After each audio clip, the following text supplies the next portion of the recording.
ಎಲ್ರಿಗೂ ನಮಸ್ಕಾರ. ಹೊಸ ವಿಡಿಯೋಗೆ ಸ್ವಾಗತ. ನಾನು ಅಭಿನಂದನ್, ಆವಾಸ ಕ್ರಿಯೇಷನ್ಸ್ ಇಂದ. ಇವಾಗ ತಾನೇ ವಿಡಿಯೋ ಅಪ್ಲೋಡ್ ಮಾಡಿದ್ದೆ, ಮತ್ತೆ ಏನಪ್ಪ ತಲೆ ತಿಂತಾನೆ ಅಂತ ಅನ್ಕೊಂಬೇಡಿ. ಇಡೀ ಮೈಸೂರು ಯೂನಿವರ್ಸಿಟಿ PGCET ಇತಿಹಾಸದಲ್ಲೇ ಪ್ರಪ್ರಥಮ ಬಾರಿಗೆ ಎಕ್ಸಾಮ್ ಬರೆದ ದಿನನೇ CET ಕೀ ಆನ್ಸರ್ ಬರ್ತಿದ್ದಾರೆ. ಇವಾಗ ಕೀ ಆನ್ಸರ್ ಬಂದಿದೆ, ಎಲ್ಲರೂ ಚೆಕ್ ಮಾಡ್ಕೊಬಹುದು. ಎಷ್ಟೆಷ್ಟು ಮಾರ್ಕ್ಸ್ ಬಂದಿದೆ ಅಂತ ಚೆಕ್ ಮಾಡ್ಕೊಳ್ಳಿ. ಹೇಗೆ ಚೆಕ್ ಮಾಡೋದು ಅಂತ ಸ್ಕ್ರೀನ್ ರೆಕಾರ್ಡ್ ಹಾಕ್ತೀನಿ, ಆಯ್ತಾ? ತುಂಬಾ ಜಾಸ್ತಿ ಕಡಿಮೆ ಮಾರ್ಕ್ಸ್ ಬಂತು ಅಂತ ಪ್ಯಾನಿಕ್ ಆಗಬೇಡಿ, ಯಾಕಂದ್ರೆ ಅದು ಕ್ವಶನ್ ಪೇಪರ್ ಹೇಗಿರುತ್ತೆ ಅನ್ನೋದ್ರ ಮೇಲೆ ಡಿಪೆಂಡ್ ಆಗುತ್ತೆ. ತುಂಬಾ ಈಸಿ ಇದ್ರೆ ಜಾಸ್ತಿ ಮಾರ್ಕ್ಸ್ ಬೇಕಾಗುತ್ತೆ, ತುಂಬಾ ಕಷ್ಟ ಇದ್ರೆ ಕಮ್ಮಿ ಮಾರ್ಕ್ಸ್ ಆದ್ರೂ ಆಗುತ್ತೆ. ಒಟ್ಟಾಗಿ ಅವರು ಒಂದು ನಿಮ್ಮ ಲೀಸ್ಟ್ ನ ಬಿಡೋ ತನಕ ನೀವು ಜಾಸ್ತಿ ಏನು ಭಯ ಪಡ್ಕೊಳ್ಳೋ ಅವಶ್ಯಕತೆ ಇಲ್ಲ.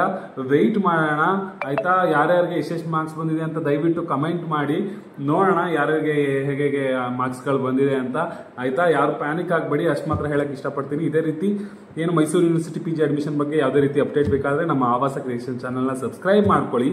Thank you.